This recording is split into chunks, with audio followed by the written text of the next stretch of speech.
Good day, everyone.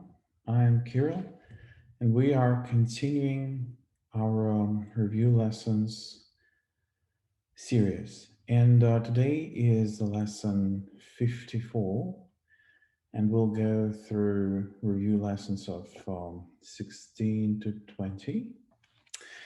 And so, without further ado, let's just start. Now, okay, let me share the screen.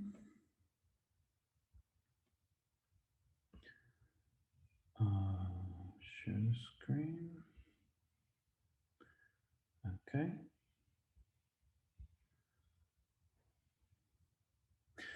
All righty. Okay. Review lesson 54.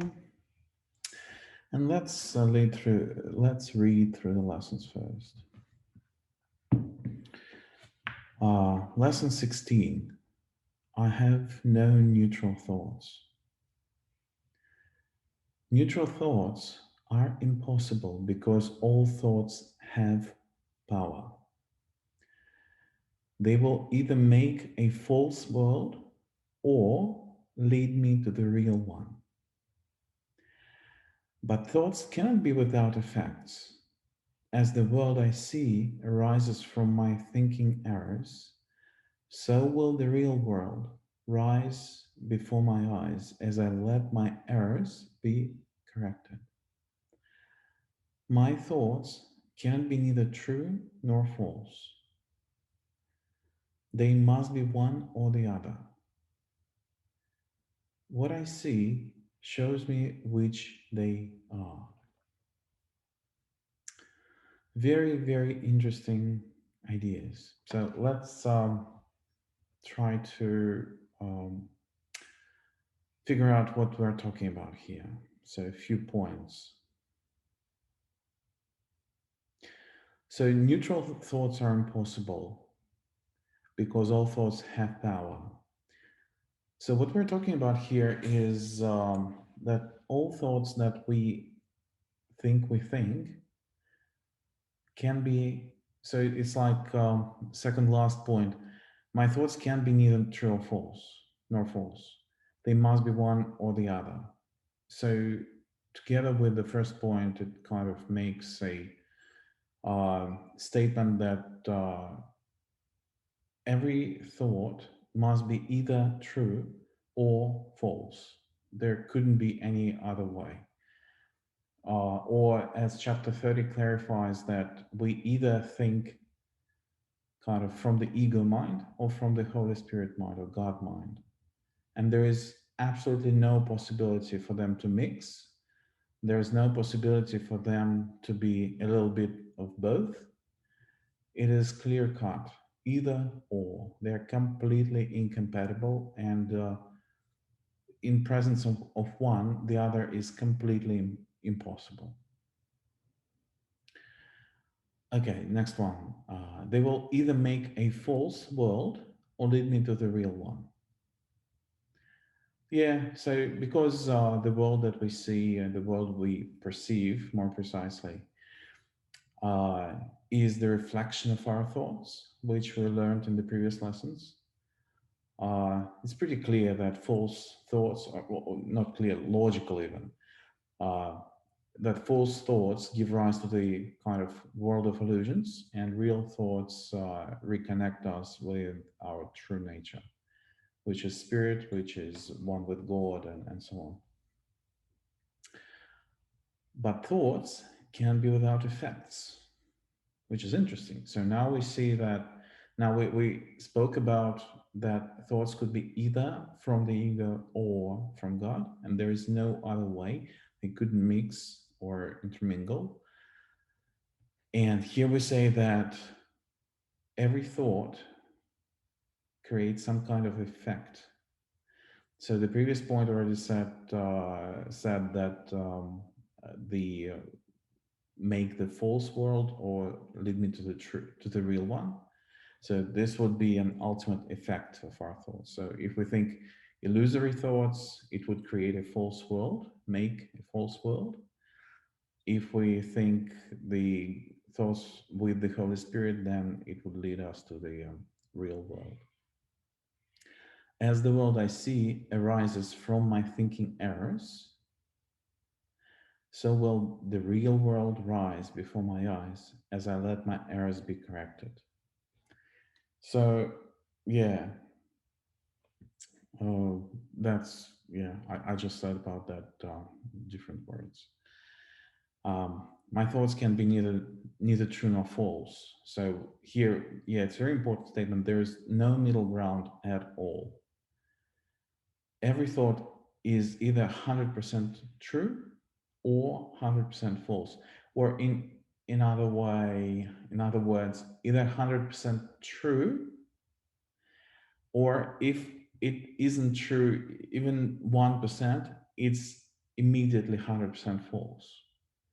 There is completely no middle ground. It's only true or false, black or white, and there is no gray whatsoever. And so, yeah, the next point is that they must be one or the other. What I see shows me which they are, which is interesting. So, I was walking the other day in the evening, and the thought came to me that it actually makes perfect sense for me to forgive everything that I see, kind of entire street, along with the cars, houses, fences, people, so everything that I projected the meaning on can just go. And yeah, so and what so it's interesting that once I was able to kind of a little bit slow down the judgment, it was very interesting. In fact, hard to explain, but I was just literally enjoying everything. And just to demonstrate it, the ice cream lorry is passing by, which is great. We can continue to the next lesson. I see no neutral things. Yeah, let's wait for a second. It will go through.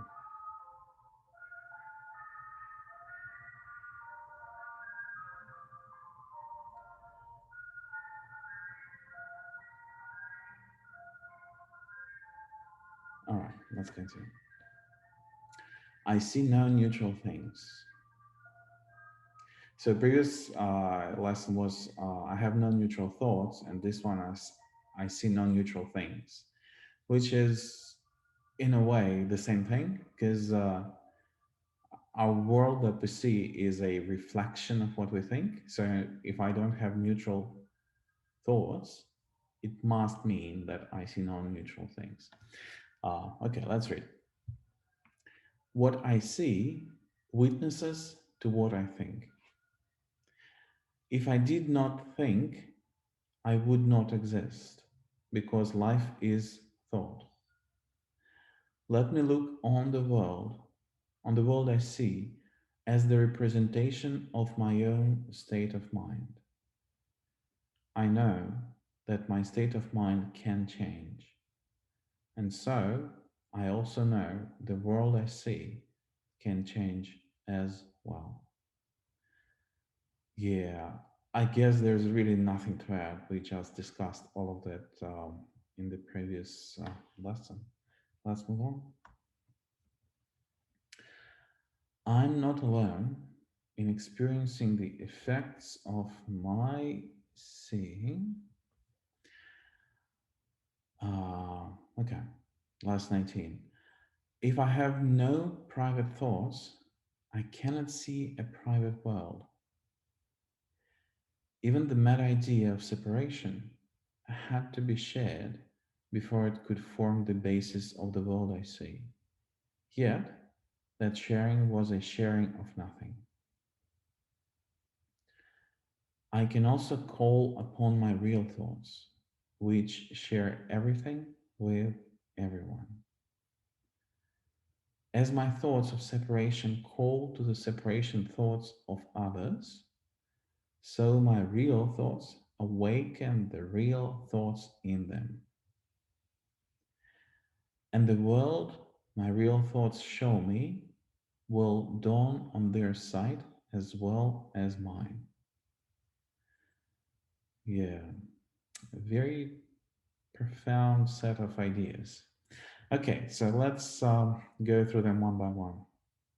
First of all, I'm not alone in experiencing the effects of my seeing means that the way I see, so the way I understand it, um, every thought in the courses has so many deeper meanings. I think they never, the depth of it never really, you can't exhaust it. There's always something deeper. But okay, so the way I understand it, I'm not alone in experiencing the effects of my seeing. Because of the way I see, I am assuming that everyone else sees in the same way. And so if I have attacking thoughts about others, I assume that they have attacking thoughts about me and others as well. So by changing my way of seeing things, I automatically assume that other things change and the way like other people perceive me changes as well. And this is actually my experience. Okay, so let's go one by one now. If I have no private thoughts, I cannot see a private world. So this is actually a huge idea. If I have no private thoughts, so the kind of we all think that the thoughts that we think are ours and ours alone. And when Course tells us that we don't have private thoughts, then I don't know how about you, but I was feeling very anxious that as if Course tries to take from me something that is inherently mine and it kind of violates of my freedom of having a personality or having a thought. Obviously, not all thoughts that I'm thinking I'm willing to share, uh, especially those that are attacking, I would rather keep to myself for obvious reasons. But here it says, if I have no private thoughts, and it's kind of, it assumes that we already accepted that I have no private thoughts. And it says, if I have no private thoughts, I can't see a private world. Now, um, what I also wanted to add about private thoughts is that, yeah, this idea that Course asks me to sacrifice my private kind of thinking process and share it with everyone. And yeah, so I felt like I'm losing myself, losing my mind. I couldn't imagine how it would look like, feel like, how it's practical, how would it would work. If I don't know, I was imagining that my thought process would be published in a newspaper in the morning and everyone could read it. And I was horrified about that because I knew that I have things to hide. And this idea that separation could hide, this is the root cause of this idea that no private thoughts, to accept no private thoughts requires a sacrifice. And so, once again, nowadays I remind myself that Course would never, ever, ever ask for a sacrifice. So, this idea of having no private thoughts, it will land gradually by itself. There is no need to force it, there is no need to kind of even try to accept it. It's just, yeah, like if you can't accept, just have it as a abstract concept for now. There's no problem with that. You will accept it gradually over time uh, when it's right for you.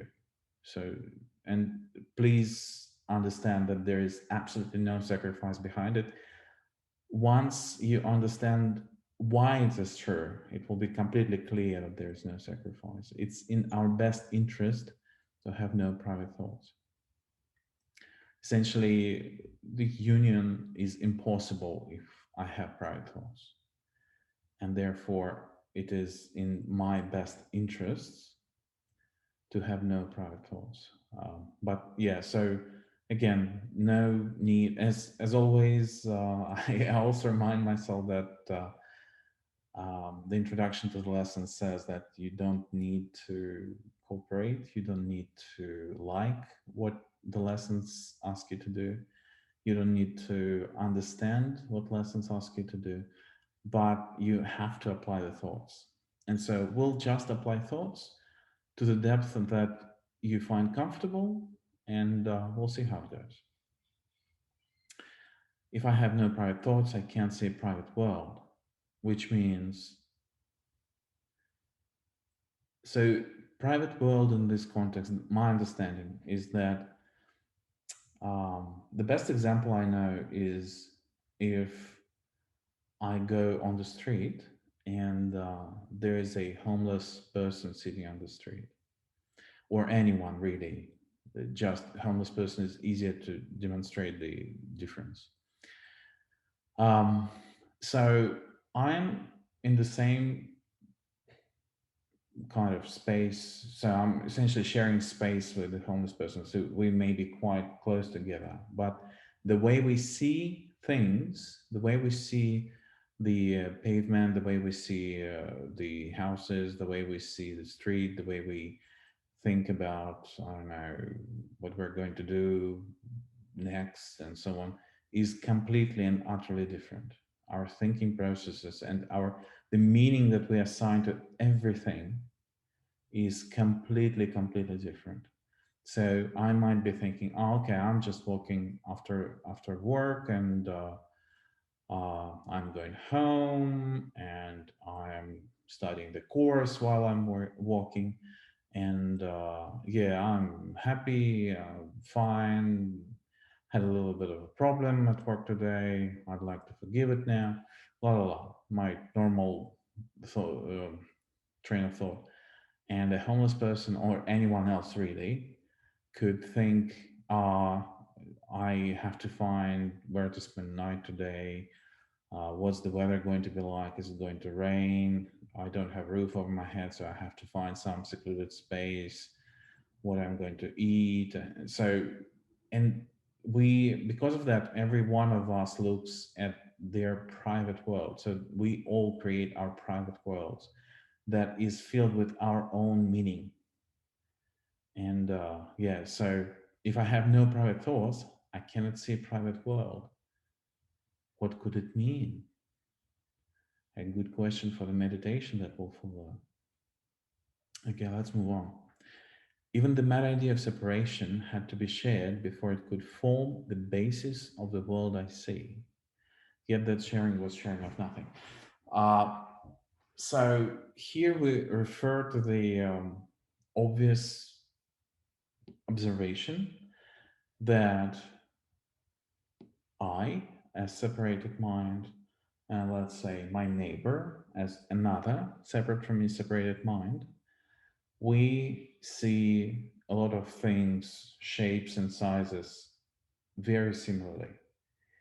And given that there's only mind, it means that for it to be possible, we have to admit on some level that we share some ideas about the world. What is the size of our front yard? What is the size of driveway? How to drive? And all this. So what the world looks like. So it means that on some level we share our kind of seeing and share the objects, but yeah, so, and here, this is exactly what it's talking about. Even the mad idea of separation had to be shared. So he believes in separation, I believe in separation. The idea had to be shared and accepted by both before it could form the basis of the world I see. Yet, that sharing was sharing of nothing. Um, it was sharing of nothing because the separation could it has no substance essentially. So after we accept unity or union, we wouldn't be able to find separation at all. And from truth perspective, separation just doesn't exist. If I accept truth, I couldn't find separation anywhere. Everything is united for me. Everything is one.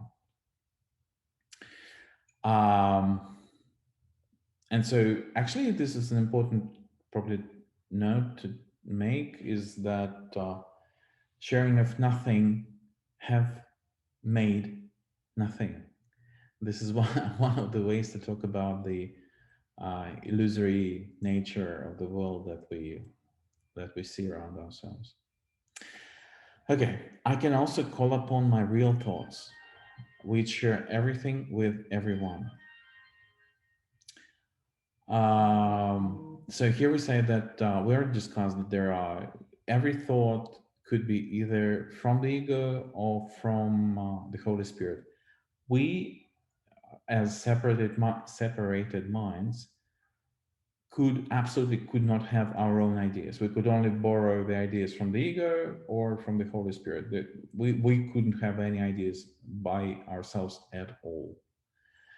Uh, and so here we say that, but as as well, I can call upon my real thoughts, which share everything with everyone. And yeah, so my immediate association is to have all, give all to all, as one of the principles. But the real thoughts share everything with everyone because there's the underlying idea is that everything is one, everything is united, and it's impossible to hide anything from or withhold anything from uh, anyone. So my real thoughts must share everything with everyone. And actually, this idea was also a little bit frightening for me in the beginning. It's like no private thoughts idea. Like, oh, should I share my house with everyone? Should I share my money with everyone? Should I share, I don't know, whatever with everyone? I was like, I'm not so sure. But then, yeah, over time, I realized that thinking about sharing everything with everyone like projecting, trying to, it's a confusion of levels essentially. So what we are talking about here is mind level, and it just applying it on the body level just wouldn't work. It's confusion of levels. It does make sense. Share everything with everyone. How could I share my body with everyone? It doesn't make sense. As my thoughts of separation call to the separation thoughts of others, so my real thoughts awaken the real thoughts in them. Oh, that's a fundamental idea. Okay, where do I begin? So, yeah, I already mentioned that the way I see the world actually influences the way I think others see the world. And in fact, because I expect them to see the world the way I see the world, uh, I kind of, in a way, inspire them to see the world the same way as I do. And this is exactly what we're talking about here. My thoughts of separation call to the separation thoughts of others. So my thoughts of separation inspire, inspire, quote unquote, of course, separation thoughts of others. It's like, I like the idea of Camerton, like it would start vibrating with the sound that has the same frequency with. And the same thing, if I have a thought of separation, it would resonate with the thought of separation in someone else. And in a way, I'm inspiring the separation in their minds as well. Now, but on the other hand, so my real thoughts awaken the real thoughts in them. In exactly the same way, when I think real thoughts, meaning uh, peaceful, kind, um, sharing, loving, invulnerable, um, yeah, all those nice things. Um, In the same way, I am inspiring other people without maybe even telling them anything, just by thinking the thoughts. I am inspiring other people to think them as well. So yeah, this is an interesting thing. So the fact that, so this is clearly pertains to the level of mind, but you can also sometimes see it, the effects of it manifest in the on the body level as well. So someone else could, like everyone had experienced that you just wanted to, before picking up the phone, you already knew who's calling and what they are going to tell you. So it's kind of exactly the same thing. It's just you experienced it on yourselves. Okay, let's move on. And the world my real thoughts show me will dawn on their side as well as mine.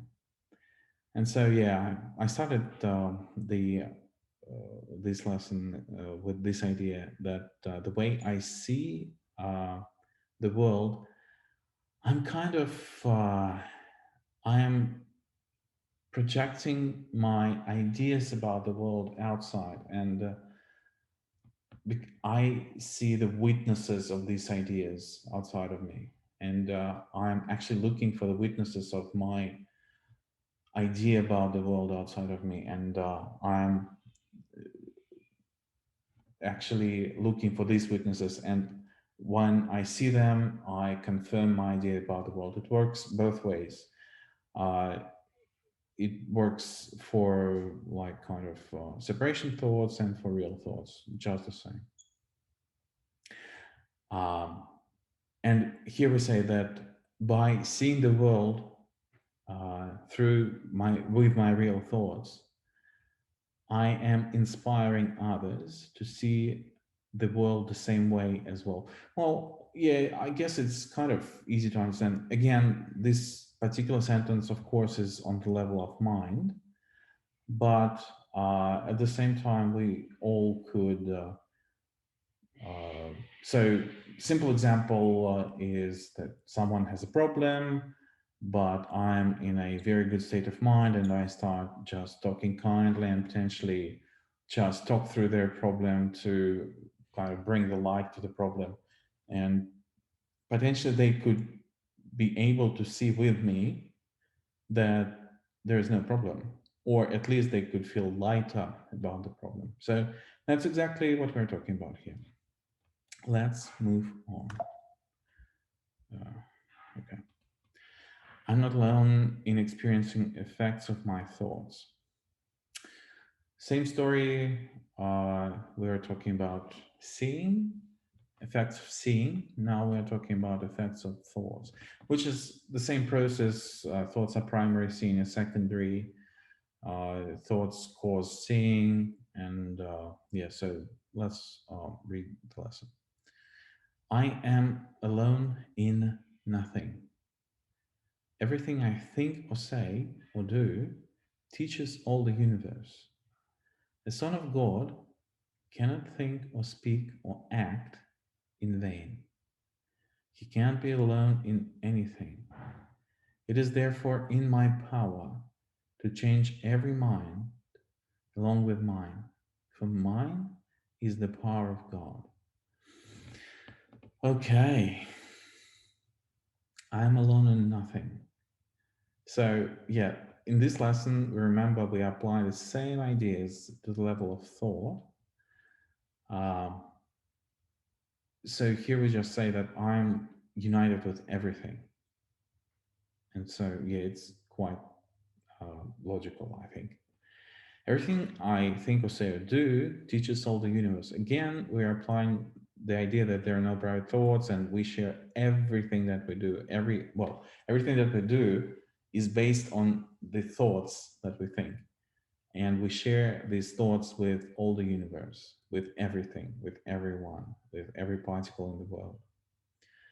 A son of God cannot think or speak or act in vain. He can't be alone in anything. Um, again, so thought has a effect on some level or levels, and therefore we can't think or speak or act in vain, because the very act of speaking or thinking or doing something is sharing, because we share the idea of doing or thinking or speaking. He can't be alone in anything. It's the repeat of the first one. It is therefore in my power to change every mind along with mine, for mine is the power of God. Uh, yeah, the reason for it, of course, is because all minds are united and all minds are one. And the separation of minds, so called private thoughts, private worlds, is an illusion. And yeah, so it is in my power to change every mind along with mine, because we share every single thought with the world, with the universe. For mine is the power of God. And yeah, if we remember that God created us as the extension of his thought, then, and we, as an extension of the thought of himself, which is important, it means that we inherited the power of God, and our power is effectively a power of God. We just don't realize it, but yeah, we chose to forget. So yeah, um, let's move on. Lesson 20. I'm determined to see.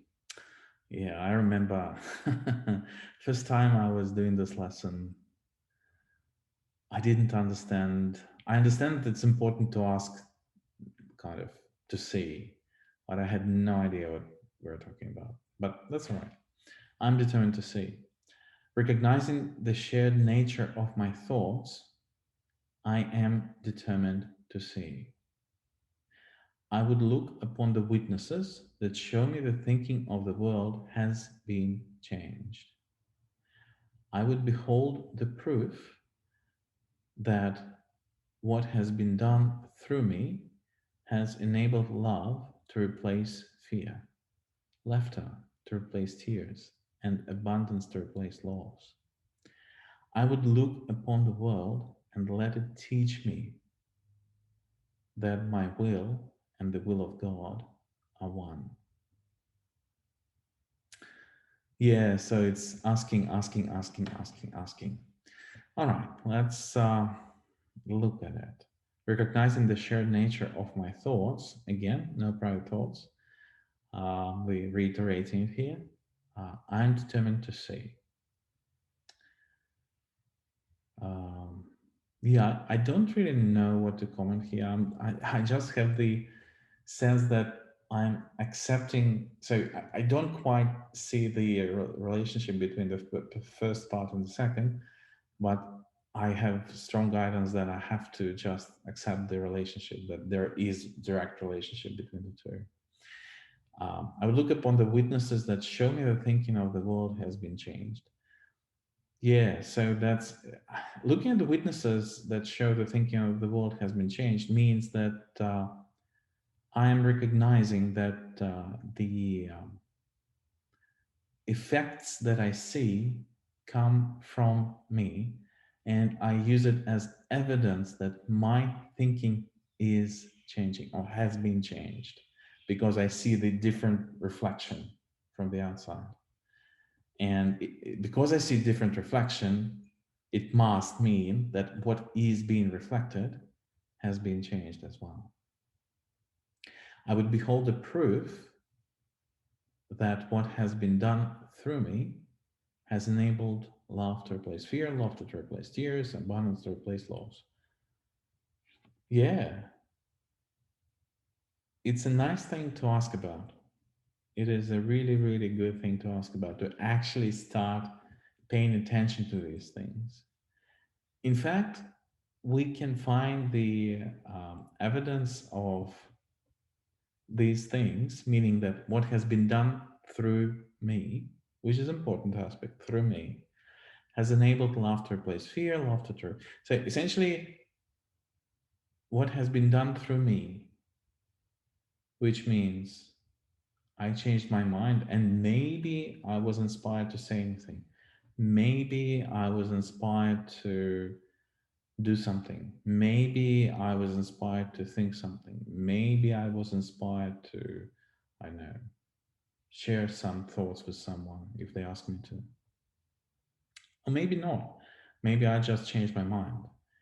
But through me is important thing here. So what we're asking here, what Jesus asks us to ask from him is to show the evidence that because of what we do in person enables to replace love, uh, fear to replace with love, tears to be replaced with laughter, and loss be replaced with abundance. So just asking to notice these things around ourselves, around us, and just being vigilant and willing to notice them and see them. And because we ask, they will come. Ask and it is given. Okay, let's move on. I would look upon the real world and let it teach me that my will and the will of God are one. That's interesting. I would look upon the real world and let it teach me that my will and the will of God are one. So, two important things, in my view.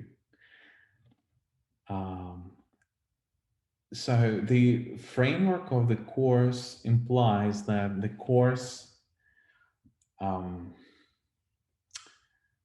is the teacher and we are the students.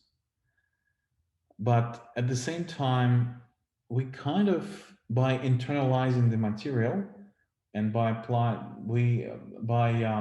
spending some time and some effort to actually understand what it says, we kind of teach ourselves in a way because we spend this effort to actually learn something. Now, here it says that let the real world teach you that my will and the will of God are one. I remember that when I realized that the will of God for me and my own will are exactly the same, I initially I couldn't even understand it because I did understand logically that they're the same, and then I did understand on a deeper level that they're the same. I just kind of couldn't believe it. I couldn't believe that God would subject me to all this pain and suffering and all that. And by accepting my pain and suffering, I'm accepting a will of God for me. What kind of God is that? And then later I realized that this is ego's interpretation of this idea. And the real interpretation is that uh, I'm actually recognizing that the will of God and my will are the same. I'm, in fact, recognizing that suffering and pain do not exist. And I'm just not choosing to, I'm choosing to experience love and laughter and abundance and, yeah, and all that in the previous sentence instead of fear, tears, and loss. And this is the correct interpretation of that, the Holy Spirit's interpretation, that by recognizing that the will of God and my will are one, I'm recognizing that all the good things are my will for me, and all the not so good things, it's just my substitution because of the guilt that I'm that it that is within me, and it's just manifestation of guilt. I'm punishing myself for this guilt because I'm guilty, and guilt requires punishment. And so, yeah, recognizing that will of God and my will is are one. In fact, means that we are just recognizing that the nightmare is over. Yeah, It's very nice actually. Once I realized that it's really nice. Okay. Okay. So standard reminder: those people who are watching it in the recording, I'd suggest, and you haven't seen it, I'd suggest you pause and read it. Yeah, just a quick note that if you have experience, if you have resistance to doing the exercise, which may be likely, especially for those who do the first round of the lessons, it is likely that you will experience resistance. Ultimately, resistance means that you are not doing the lessons properly, the way it was instructed. And yeah, so it's fine. Everyone has resistance, and please know that resistance will go. Your job is to ask for it to be removed from your mind, and Holy Spirit will eventually remove it.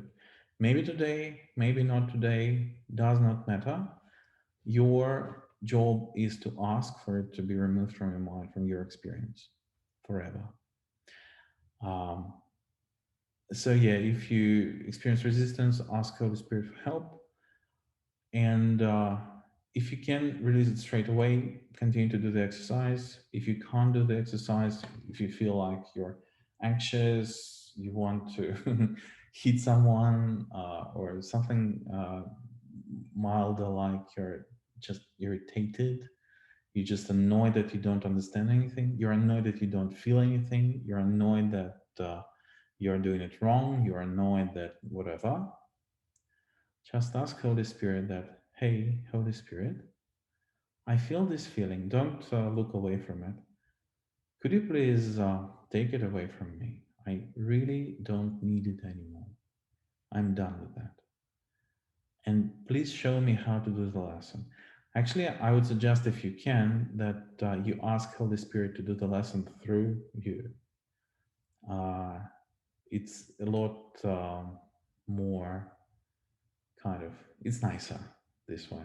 But if you just understand it on a mental level, that's fine too. And you can still have good results. When I was doing these lessons, I had no capacity to ask Holy Spirit to do it through me. So yeah, it's totally fine. Don't worry about that. Okay, let's move on. Okay, lesson meditation. I will pause video now for 10 minutes. And then I suggest that you pause video as well and do the meditation. So I put the titles of the lessons here. So these are just ideas. Just sit with them, allow them to sink into your mind. Pay attention how you feel, what ideas come to you. Um, Even if distracting ideas come, try to kind of release them and return back to the ideas on the screen. Uh, every time you get distracted, recognize it, kindly and calmly let the distraction go, and return back to the ideas on the screen. Eventually, the distraction of the ego will get exhausted, and you will be able to focus on these thoughts. It's all right if you can't focus completely, all is well. Over time, you will be able to do that. All right, I'm pausing the video. See you very, very soon. Okay,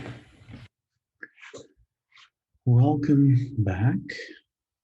And yeah, and oh, yeah, a nice meditation now.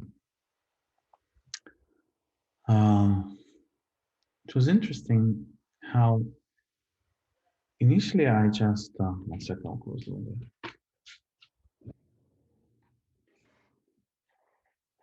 Initially, I just, it was this idea that I just reminded myself about. I could only use Holy Spirit or the ego. There is nothing in between. and all that division is what I see and what I think is defined by this choice alone. And then I moved on to the next idea that the reflection that I see, that we all see actually, is the result of this one choice. And if this choice is applied even semi consistently for some period of time, it will bring about the results that we don't even understand how it can go about. Because that's my experience that the only thing that I actually can do is to make choice to practice, meaning to make this choice between the ego and the Holy Spirit.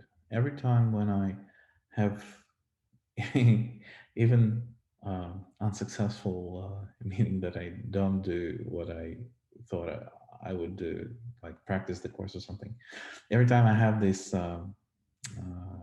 nudge of doing something, it's already a success because this is a question that I ask myself: what choice do I want to make? And let me actually go to back to the slide. Yeah, so and then yeah, so I said I was thinking that we only have two choices: thoughts of the ego and thoughts of the Holy Spirit. And then how it was the effect of my seeing. It was interesting. I saw that when I think the thoughts of the ego, I'm actually making everyone separate, and I'm kind of compartmentalizing the world. Difficult word for me. And yeah, making everything separate, everything independent, parts independent of each other, doing their independent thing, and so on. But then when I think the thoughts of the Holy Spirit or true thoughts, then I kind of start to see through these barriers, and it kind of they have no effect on my seeing. They could still be there for someone else, but for my seeing, they're no longer a barrier in a way. And because I don't perceive them as barrier, they stop existing for me. They kind of dissolve. Um, and it was very interesting that Holy Spirit showed me that when I choose the thoughts of the Holy Spirit, I actually am atoning for everyone at once, um, because there is only one of us. And yeah, so we have only one, we all have only one thing to atone for, which is our mad idea of separation. And yeah, so it just showed me how it is completely outside my, I have no idea how it all works together. My only real job is to continue to make this choice between the ego and the Holy Spirit. And everything will be organized. And on the level of form and on the level of mind, it is, I have no idea whatsoever how it works and how it's supposed to work and so on. And then, yeah, I came to the idea of I'm determined to see. And it just became clear that by saying that I'm determined to see, I'm making this choice, obviously, towards the Holy Spirit. And the way that external world and the mind transform themselves, or Holy Spirit actually transforms the mind and the reflection changes in the outside. I have no idea how it works. And my only real freedom and my only real work is to accept atonement for myself, which is the same as kind of continue to make the choice towards practicing the course, doing the lessons, and doing this series. And yeah, it was very kind of instructive for me. I Holy Spirit showed me how, like, glimpses of how it works together. It's always very interesting when I can see the visual metaphors of how this course works and how God works, whatever. Of course, they are just metaphors because there's only mind. But yeah, while I'm here and I think of myself partly as a body, obviously, as you can see me on the camera, um, yeah, it's always nice to see these things. Alrighty, let us move on. Okay. And okay, so for those who are new to the process, I was guided at least for 10 first review lessons to do it in a specific way. So we will, I have another slideshow that would just automatically progress every 20 seconds.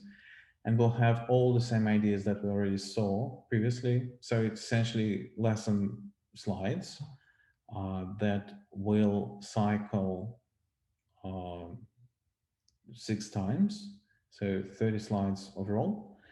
And you will see the slide number down here, so you will see how much time left. And so the idea is um,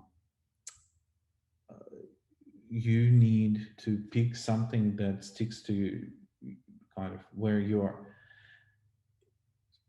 So the way I do this is that I look at the slide and some bullet point just attracts my attention and I focus on that. And then I focus on the idea for 20 seconds and then the slide changes and I will pick something else. You can, for example, do first bullet points first, second bullet points second, third bullet points then, and so on.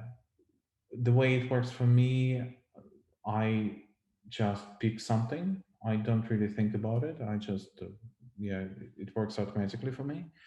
And then, yeah, I'll just focus on the idea for 20 seconds and then it rotates. So the main reason why we do it this way is because it is easier to not get distracted within 20 seconds, this very small period of time, short period of time. And yeah, so it's essentially a anti-distraction mechanism that allows, nevertheless, to go through all the material. Alrighty, let's uh, let's switch the slideshow. Okay. So yeah, 30 slides. You see the slide number here, and we start.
All right. Okay. Let's switch back. Um, yeah, so it was interesting. It's just nothing special happened, nothing really worth sharing too much. Only only one thing. So there was yeah, in this lesson 20, recognizes the shared nature of my thoughts I'm determined to see. I landed on this bullet point several times, and it dawned on me that because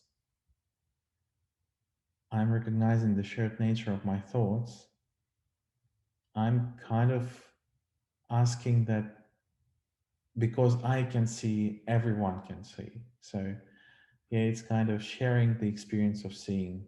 And this bullet point asks me to share the experience of seeing. But yeah, of course, it happens automatically once you like practice it enough, because the very nature of these ideas, it implies sharing. But yeah, so yeah, just how did it go? How did it go? What did you feel? So yeah, nothing special today. Just a good repetition, some deeper understanding, connecting the dots. Um, yeah, was really interesting, but nothing special. So yeah, that's it for today. Hopefully you found it helpful. I know that Holy Spirit will direct this material to whom it suits best, and this is outside of my concern. And yeah, have a wonderful day. And that's all for now. See you in 7 days. See you.